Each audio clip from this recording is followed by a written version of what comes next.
Turn 1 Soul Ring. Careful now. There we go. Got it. Mic check. Ha Got it. ha. It's tough because like I can't have it too loud because then I get like that sound of like that the entire recording, but I can't have it too quiet because then it's hard to edit. Exactly. Could you just do that the entire time, Riley, if you're not talking? Oh. Yeah. All right, everybody. Welcome to the show. This is Turn 1 Soul Ring. I'm Kevin. Yo, I'm Eric. And I'm Riley. And today on the show, we're going to be talking all about the new cards from the Innistrad Crimson Vow Commander set. And because we didn't get a chance to review the new cards from the Midnight Hunt Commander set, we're going to be covering those too. Not all of them, of course, because if you're familiar with our set reviews, you know that they're not exhaustive. We're going to be going through the cards in Wooburg order, as usual, with a slight exception of starting things off by discussing the face commanders for each of these two color decks. So without any further ado, our first commander is... Without any further ado, also, our first commander is Millicent Restless Revenant. She is, I think it's a lady spirit. She is 5 white-blue for a 4/4 legendary spirit soldier lady. This spell costs 1 less to cast for each spirit you control. She has flying, and whenever she or another non-token spirit you control dies or deals combat damage to a player, create a 1/1 white spirit creature token with flying. They have flying. They do have flying, like all spirits should.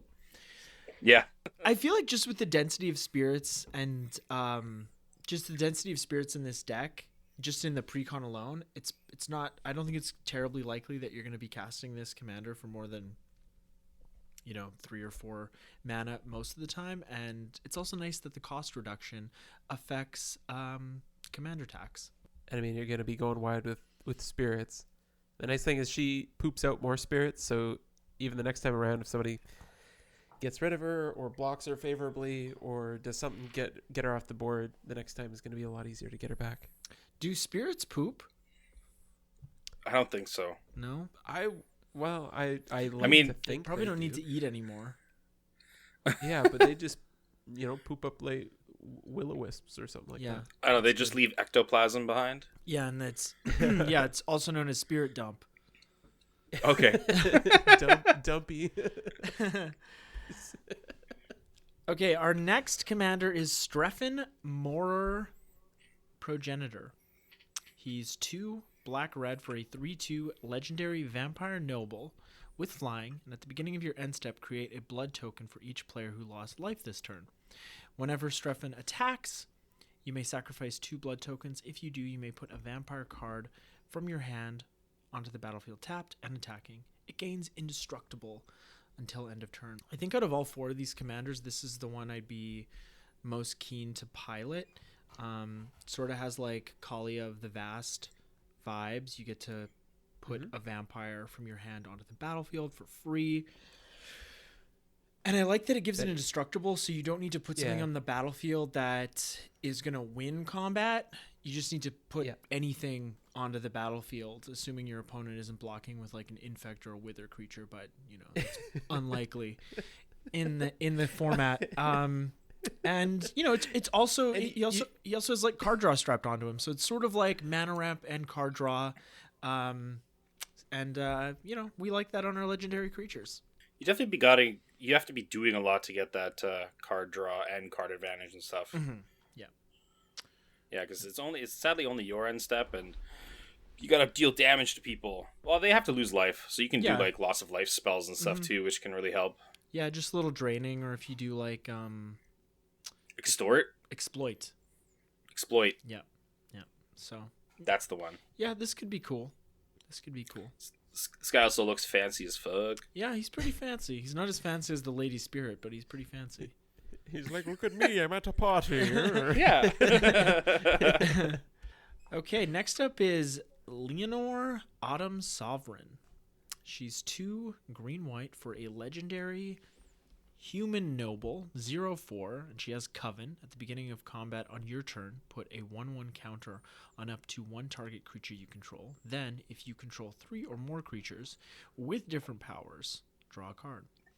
So this whole deck is about, well, 1/1 counters and humans, and it's nice that it's a 0/4. Makes it easier for when you cast this thing on like turn 3 or turn 4 that you're gonna get that Coven trigger on the next combat, right? Like, it does seem like, to me at first it seemed like a lot of hoops to jump through, but I feel like green white, casting a 1-drop on 1, casting a 2-drop on 2, or whatever, getting to a point where on turn 4, if you're casting this thing, you have 3 creatures with different powers, I don't think is too outside of the realm of possibilities. And then you just get to draw a card, and it's on combat, so it's not super slow. It's not like it's upkeep, which would make this card significantly worse.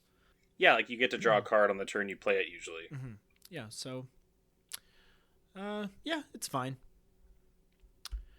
And our last commander today, were you going to say something, Riley? No, I just said it. Agreed. It's fine. I'm going to have to cut it's that fine. out. That's all we have. So our last commander today is Wilhelt the Rot Cleaver. It's 2 blue-black for a 3/3 legendary zombie warrior. And whenever another zombie you control dies, if it didn't have Decayed, create a 2/2 black zombie creature token with Decayed. And at the beginning of your end step, you may sacrifice a zombie. If you do, draw a card. It's kind of nice that your zombies are getting like double duty, assuming that they don't have Decayed, whether they're tokens or not.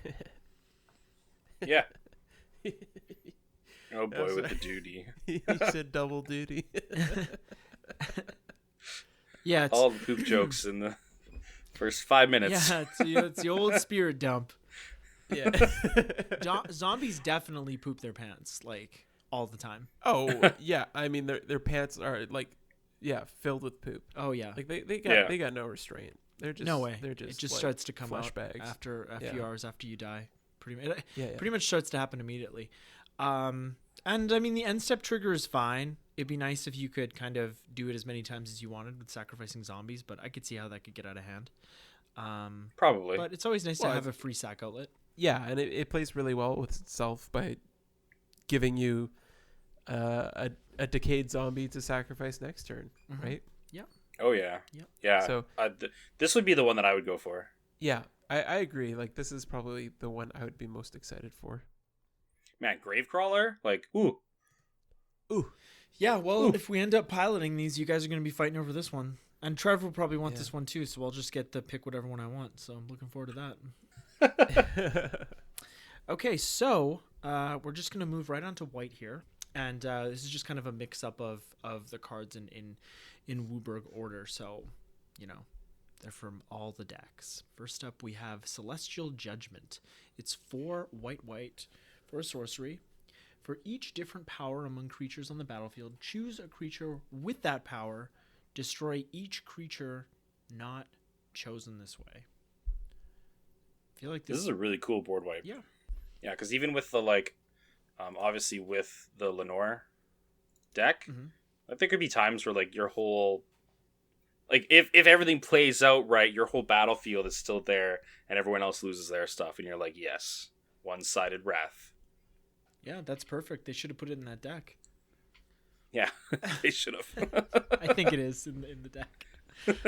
So, you know the card Hex? No, I don't think so. I don't. It's a black card. It's same mana cost, but double pip of black.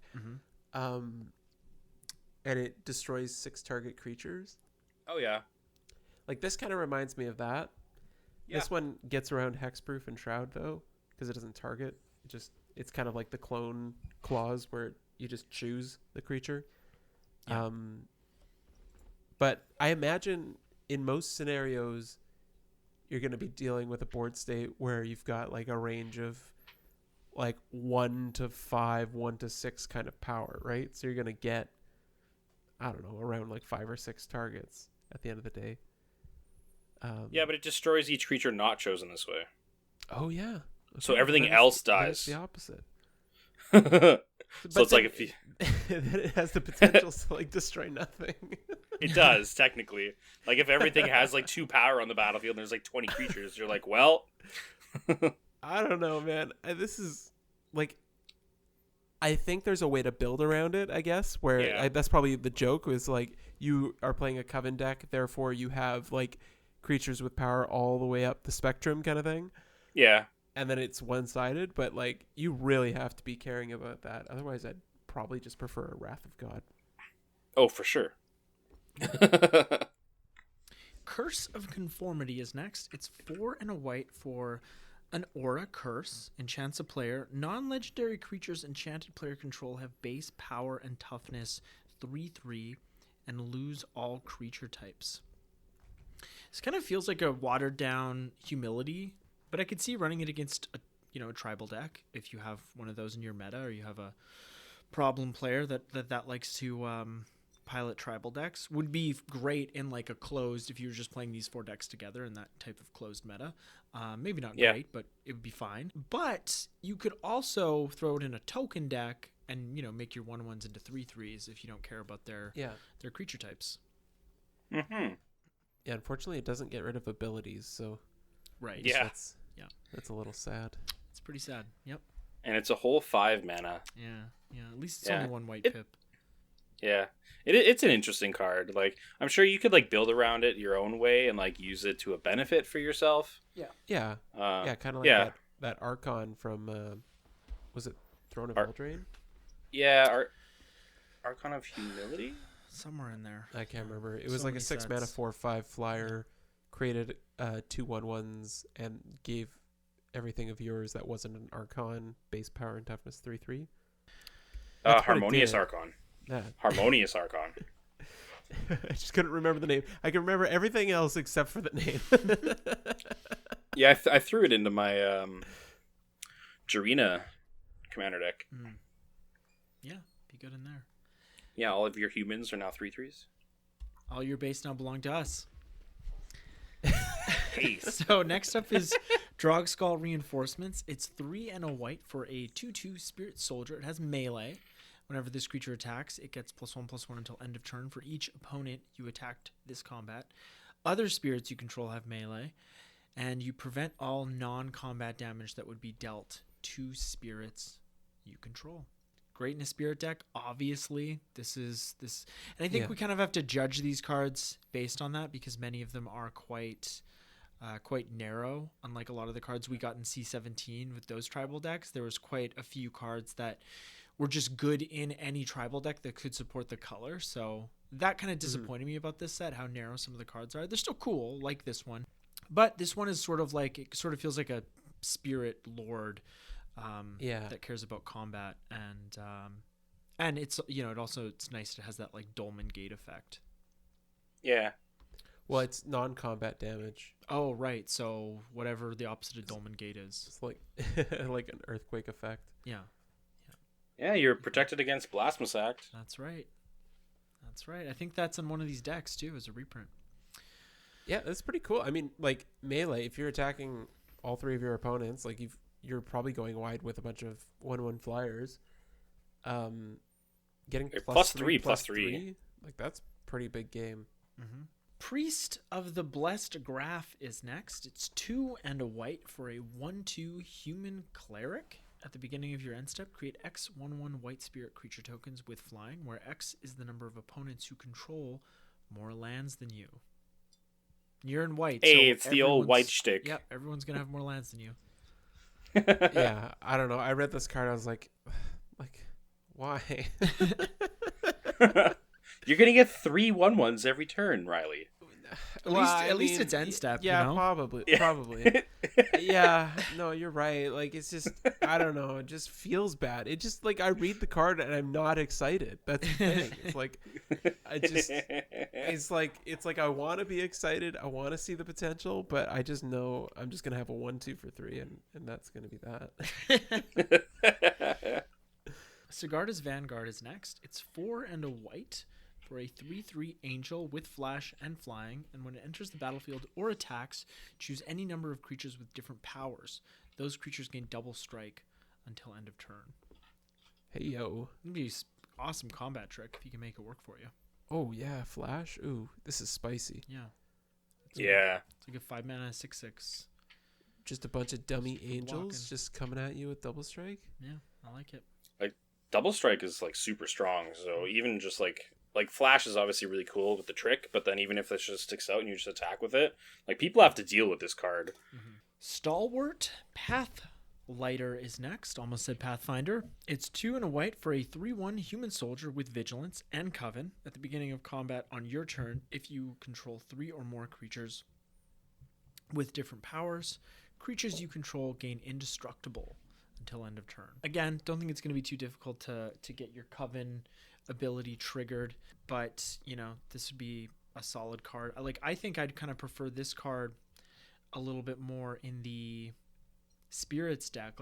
I'm not really sure if all these decks are trying to go wide with little creatures. It kind of feels that way. I guess the vampire one cares about tokens a little bit, like blood tokens a little bit too, but even in Eric, you mentioned Jarina.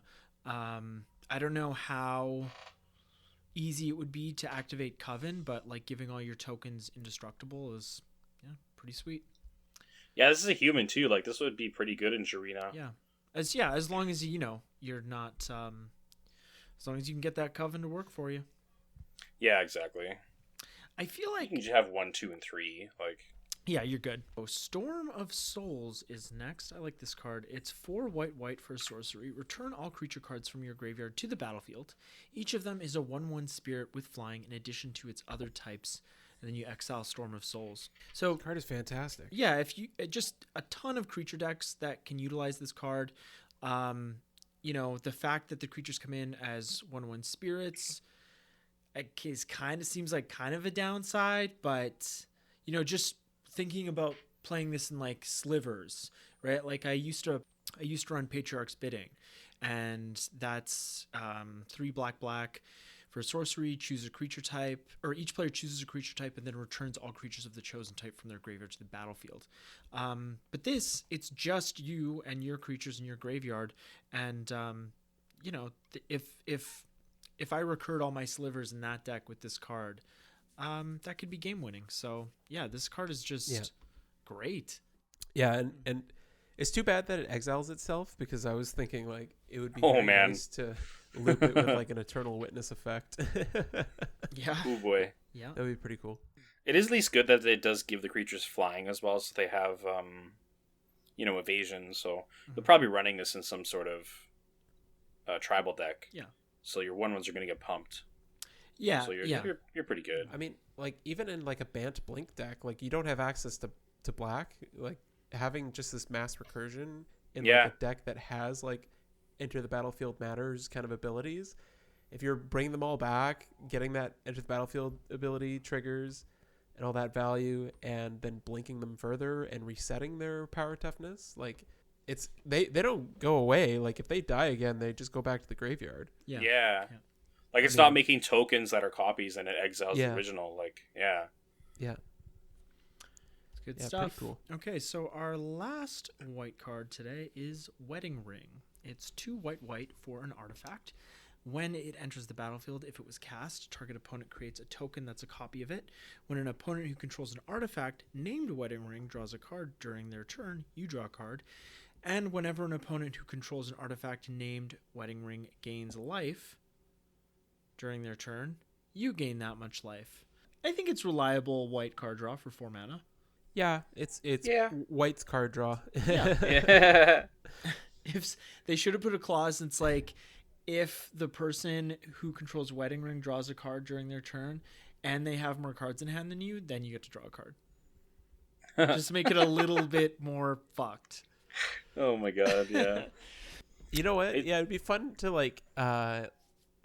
play this card in an artifact reanimator kind of deck, where you can sacrifice and bring it back and just give everybody everyone wedding a wedding rings. Ring. Yeah. And then oh just my goodness, start raking in the value that way. That would put this card over the top if each opponent created a card named Wedding Ring or a copy of this card. It would be every turn cycle you harmonize. That's broken. But everybody gets to harmonize. Oh, that's right, because they would also have wedding rings. Yeah. Because it reads whenever an opponent. So if you have it, your opponents that have it, yeah. Yeah.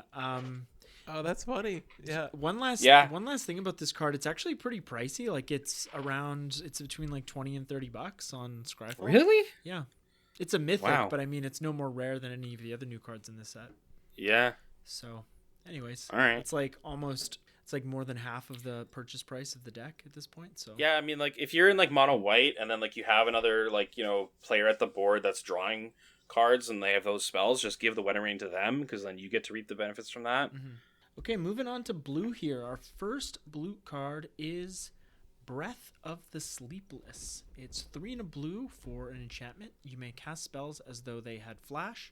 Whenever you cast a creature spell during an opponent's turn, tap up to 1 target creature. So, of course, fantastic in a spirit deck like this deck. But I don't know. I'm not sure why you wouldn't just run like Leyline of Anticipation. Same mana cost and affects all your spells. The tapping thing could...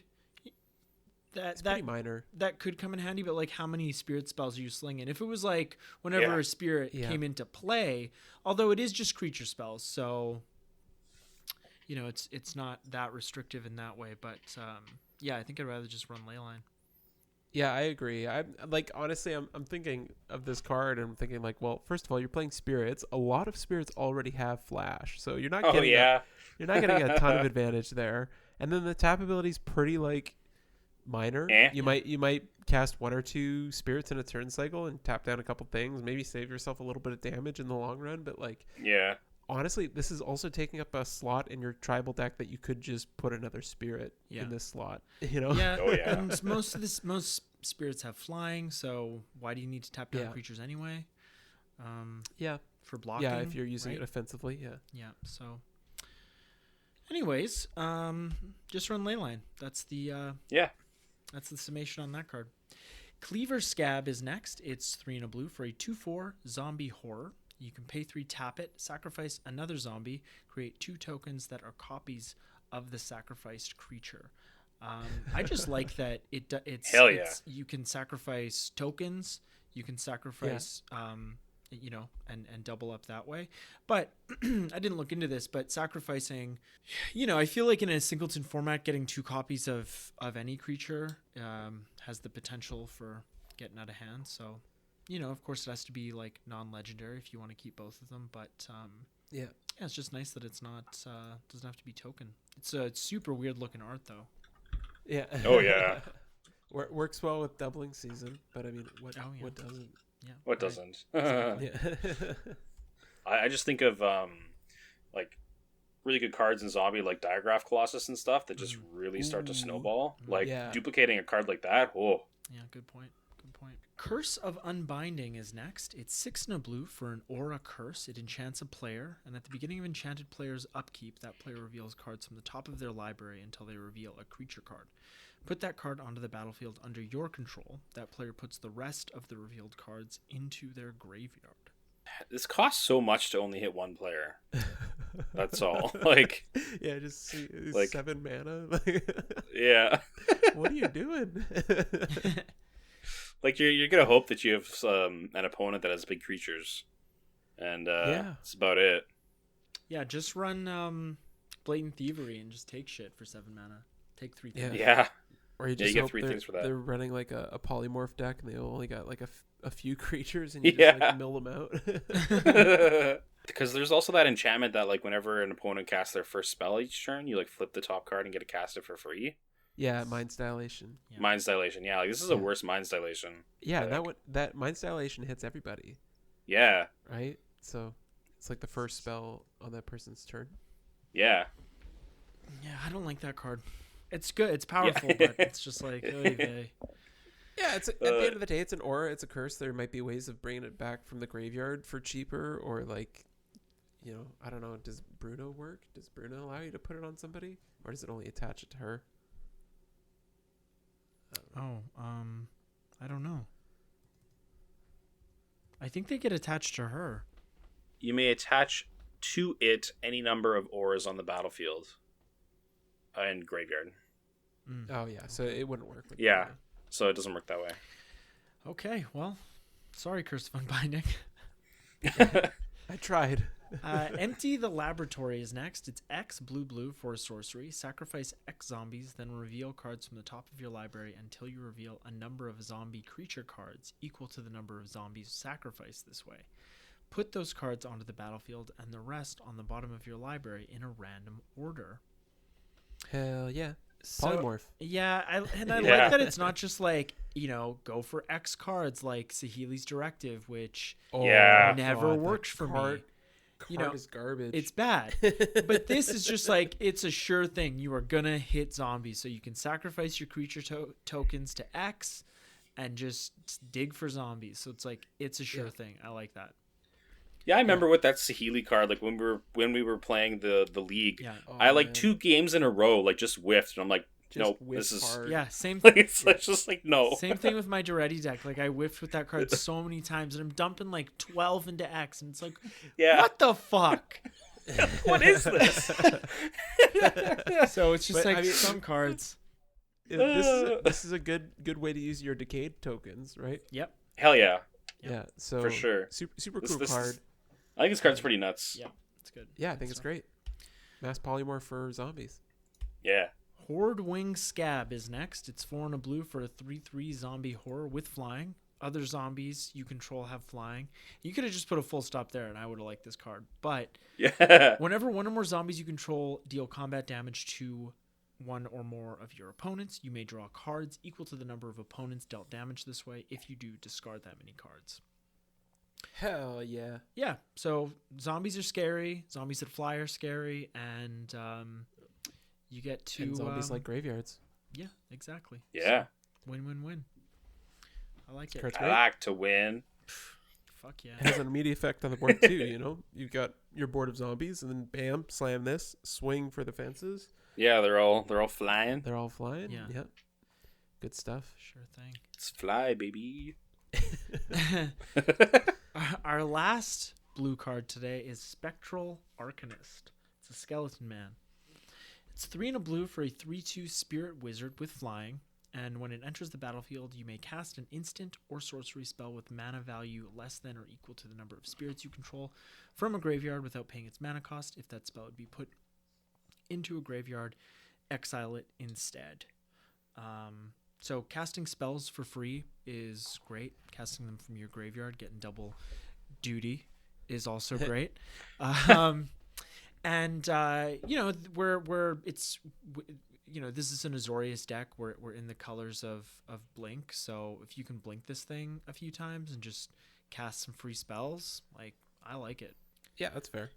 It's kind of like a Snappy, or like mid range between Snappy and Torrential Gear Hulk. Yeah. Yeah, I think it's actually better than Snapcaster Mage, and if it was legal in Modern, this would see play, and Snappy would just lose all its value. You're the worst. Yeah. You need spirits. Right, I forgot about that. I forgot you need the spirits. You forgot about all the other clauses and the fact that it doesn't have flash. Yeah.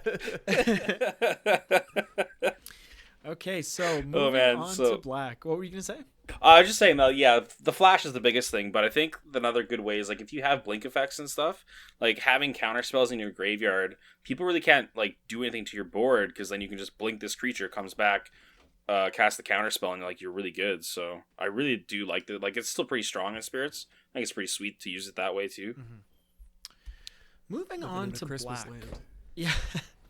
Yeah, Riley's just he's so humdrum this episode. He's like, I hate all these cards.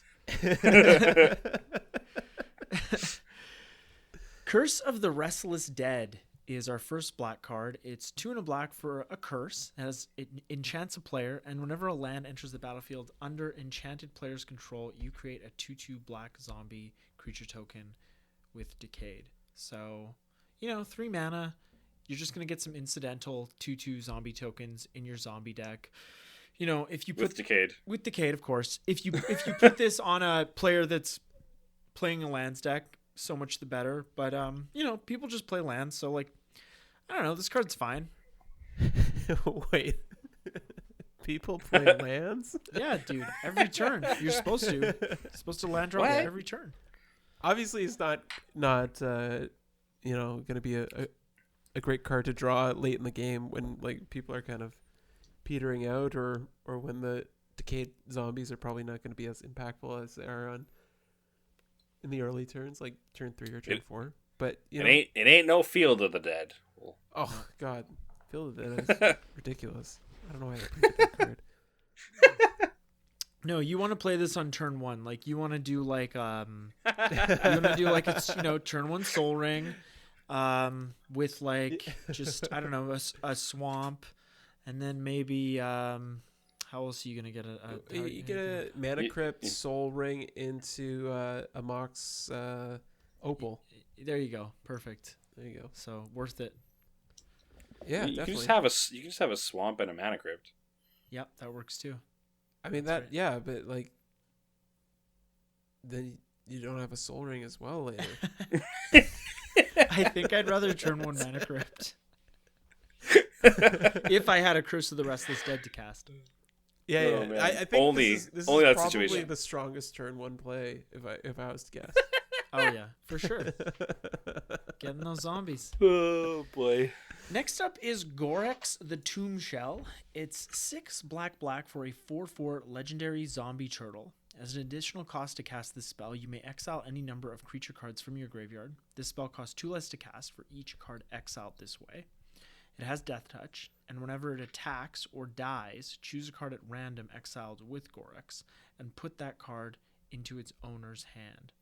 So obviously you need some setup to get the cost reduction. But you get the cards back, and should have given like haste or something. I feel like that would have really, the fact that you have to wait a turn cycle for him to attack. But the cost reduction does affect commander tax, which is nice. I was thinking that the only saving grace on this card is that it's a turtle. If it was just a zombie, dude, be no good. Like it's Gorex Gorex the Tomb Shell, and it's a zombie turtle. It's pretty sweet. Yeah, I like the idea. The card itself is kind of like, what are all these hoops just to get like a random creature back into my hand? Olivia's Wrath is next. It's 4 and a black for sorcery. Each non-vampire creature gets -X until end of turn, where X is the number of vampires you control. This is exactly what I'm talking about with these tribal cards, right? Why couldn't it just be choose a creature type? Oh, yeah. It's only good with vampires? Yeah. Come on. But I mean, it's a fantastic wrath for vampires. Oh, yeah. It's great. This is one of those wraths where you play it when you're ahead and you just get further ahead. Yeah, and it's like the whole Kindred cycle from Commander 2017. Like some of those cards are very expensive, and it's because you can put them in any tribal deck. Like Kindred Discovery, that card's crazy powerful. The one that like draws cards, and when creatures of the chosen type enter the battlefield, or when they attack. Yeah, that card is crazy powerful. Yeah, very good. I run that. It's pretty nutty. I run that in Unesh actually, and Slivers. Ravenous Rotbelly is next. It's 4 and a black for a 4/5 zombie horror.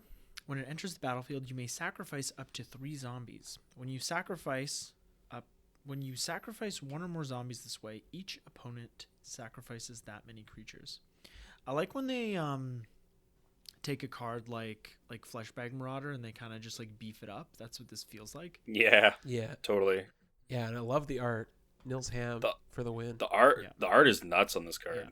Yeah. But yeah, it's nice that you have that flexibility to sacrifice this and 2 more zombies or 3 different zombies. Just a bunch of decayed tokens. Right. And if you had like a Grave Pact, they would also have to sacrifice because of that as well, like a dictate effect. So if you just want to, ouch, you don't want to have any friends, like who hurt you? Yeah, right. No, I don't do things like that. Oh man. Shadowgrange Archfiend is next. It's 6 and a black for an 8/4 demon. It's a demon. It's a demon. Jesus Christ. It's a demon Shadowgrange. It's shadowed granged. When Shadowgrange Archfiend enters the battlefield, each opponent sacrifices a creature with the greatest power among creatures they control. You gain life equal to the greatest power among creatures sacrificed this way, and then it has madness for 2 a black, and you pay 8 life. Whew. It's a real demon. Life. That's a yeah. Whoa. This is pretty good though because it doesn't make your opponent sacrifice the greatest power they have. So that's always a nice upside. This is like a soul shatter, but like you can discard it first for value. Yeah. Like, think of madnessing this thing on turn 3. You just have a giant 8/4 out, and everyone has to sack a creature. Like, yeah, this thing is crazy. This is a fleshbag marauder. Okay, our last red card today is Timothar, Baron of Bats. what a name! Right? Yeah, it's like call me Tim. Come here, Timothar. It's 4 black for a 4/4 legendary vampire noble. It has a ward. Discard a card. That's pretty sweet.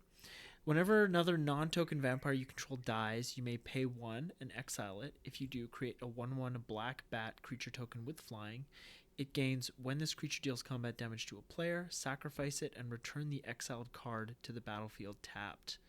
I think this is a real flavor fail because when a vampire turns into a zombie, or when a vampire turns into a bat, it doesn't die.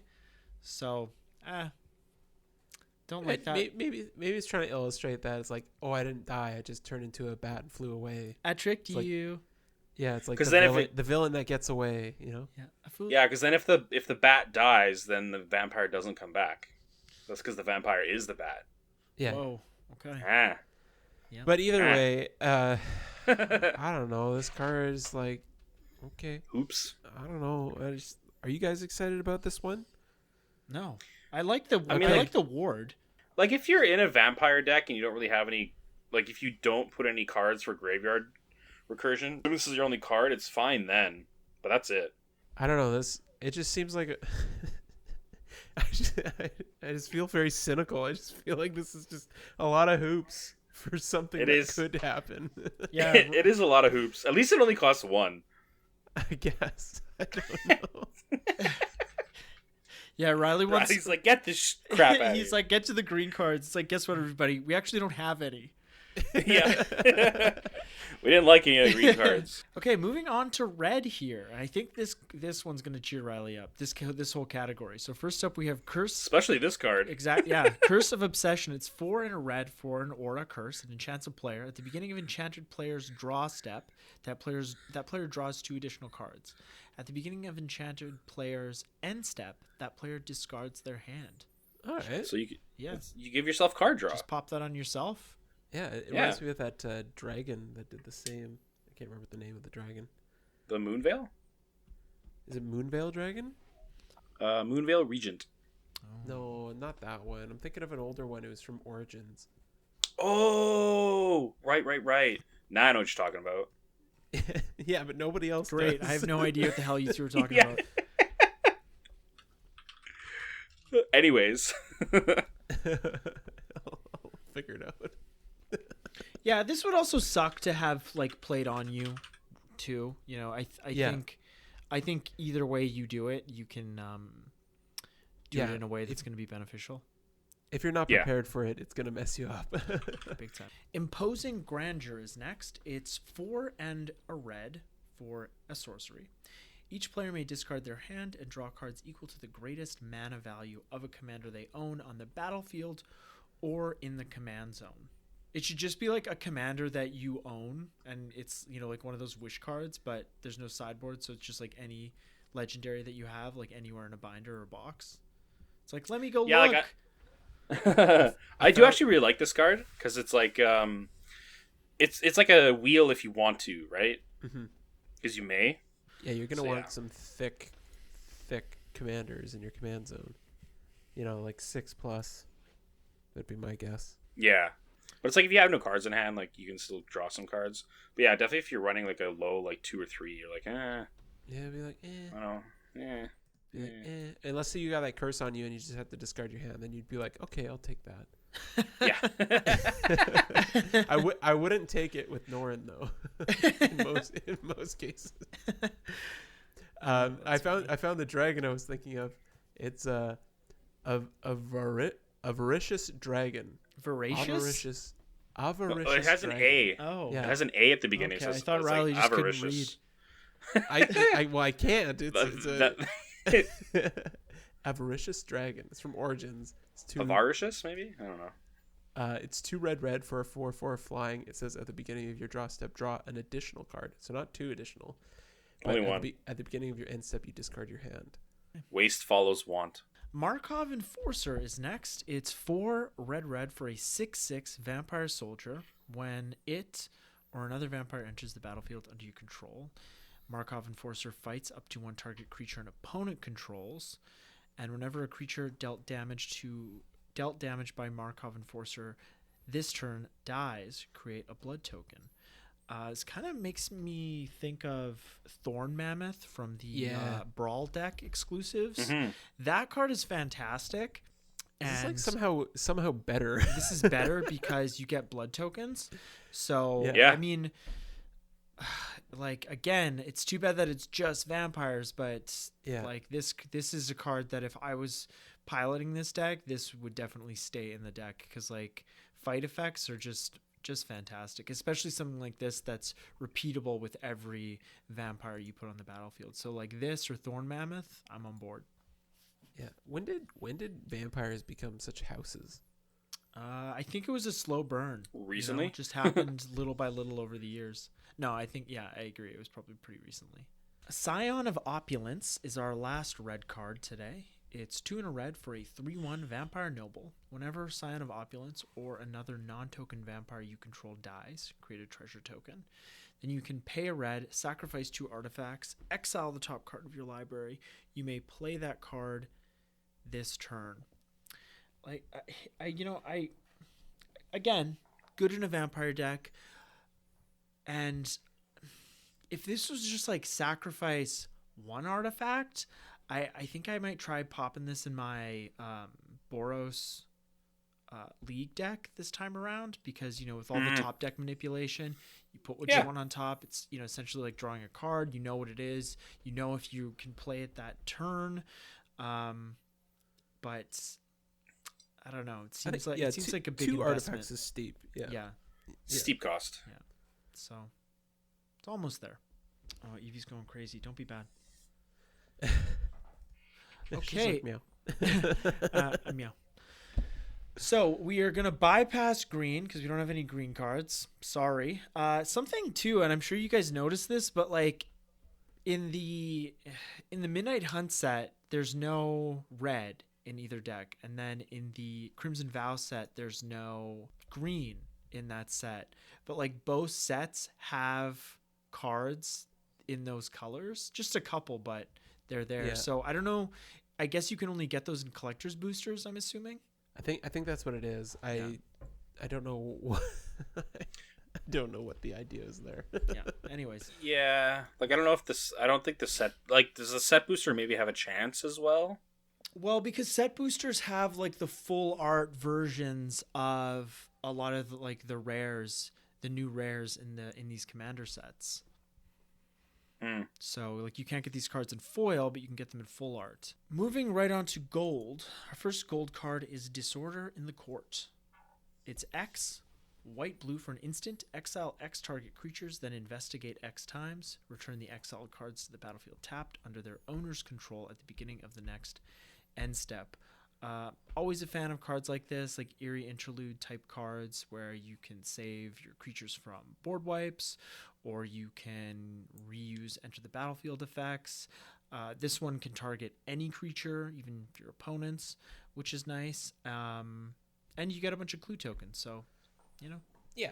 what do you want? Yeah, that part's pretty cool. I like the little cherry on top. Mm-hmm. Yeah. Yeah, that's definitely what makes this card playable.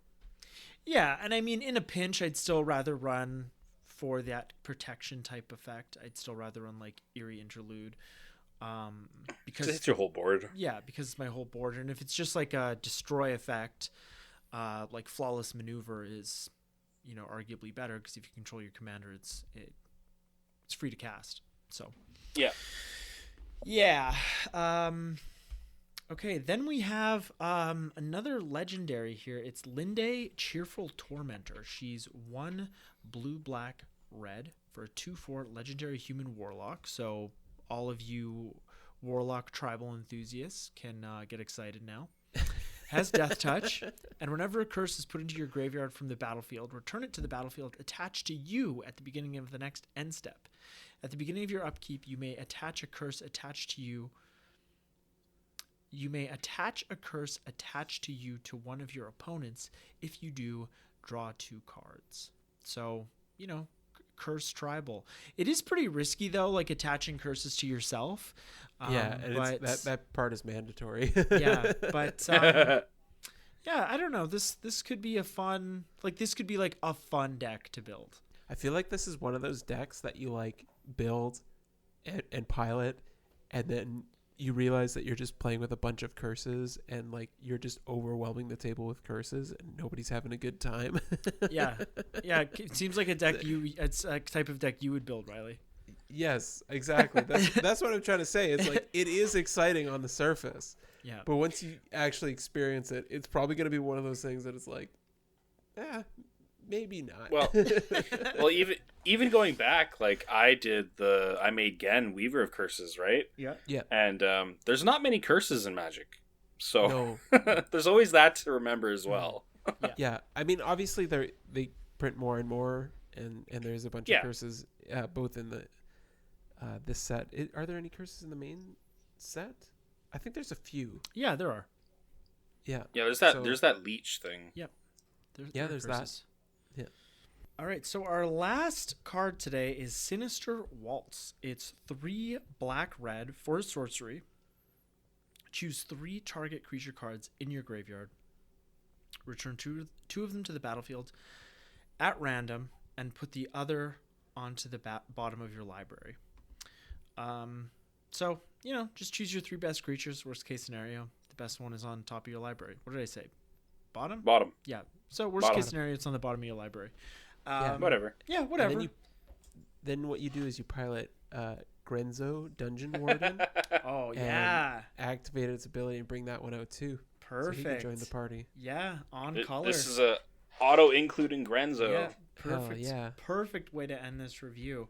Yeah, so overall, like, again, I was a little bit more excited about piloting these decks before we did this review, so I definitely feel a little bit less excited now. That's great. But whatever. I pre-ordered the Commander product no matter whether or not it's going to get open. So it's all good. All good. So yeah, we'll just see what happens. I'm sure we'll get another 5 deck set that isn't something stupid like Forgotten Realms in the spring. So we'll just look forward to that. But we're gonna bring this episode. Well, but I don't know if you want to, but before. Yep. I don't know if we wanted to have a little discussion about I don't know if you guys saw. There's you can buy a whole Commander deck through Secret Lair. Oh, I didn't see that. What? Yeah. Like, is there only one option? Yeah. So what everyone can so buy the same deck. So the brand new Secret Lair, it's like they're doing another big Secretversary drop because they did that last year at the end of the year. So same thing again this year. But one of the brand new products is it's one of Gavin Verhey's decks that he has apparently. Oh, okay. Oh. And so That's pretty cool. yeah, so they just have the whole deck here. It's called Heads I Win, Tails You Lose. So it's helmed by the old the partner commanders Zindersplit and Okon. Right, from Battle Bond. Yeah. So it's a really unique product, obviously. It's $100 US for a pretty decent commander deck, actually. Like, I think if you look at the value of the whole thing, you're getting like maybe $260-ish, I think, is what I saw. Okay. So it's cool. There's 5 cards in the deck that are the special Secret Lair versions of them. So it's obviously the 2 commanders, and then you have Krark's Thumb, Stitch in Time, and Propaganda. These cards are double-faced, and each side has a different piece of art on each side. So you can choose which one you want to kind of have. Interesting. Yeah. Probably still not gonna buy it. Yeah, well, yeah, that kind of like style of play, like, it really isn't my cup of tea either. Yeah, right. Like it's a very unique kind of like deck, obviously. But the alternate art things look really cool. It's interesting that they're doing a whole commander deck. Yeah. It's we were talking about the value's pretty good. But if Gavin Verhey works for Magic, I am very surprised that he would run a deck like this that does not include Steam Vents. Just gonna say that. Right? I was like, why? Wouldn't you run Steam Vents in your mana base? He's like, I swear I run this deck. Honestly, it's like, what? He probably runs a version of this deck. Yeah, But, right? Like, they had to tone it down Probably likely. to not have too much value in it, so... Yeah, whoa like, there, Gavin. Whoa. You still get, like, Training Center and stuff. Okay. I think there's a couple other good lands. Yeah, there's a Wandering Fumarole. Yeah. It's okay. But yeah, It's like 50 cents. it's interesting. Yeah. Oh, you gotta find your value somewhere. You sure do. You sure do. You sure do. But yeah, it's pretty interesting that they're taking that route. Yeah. The that's art cool. on the 5 different art cards are really, really cool, though. So, yeah. Right on. I'm not buying it, though. Yeah. Yeah. Yeah.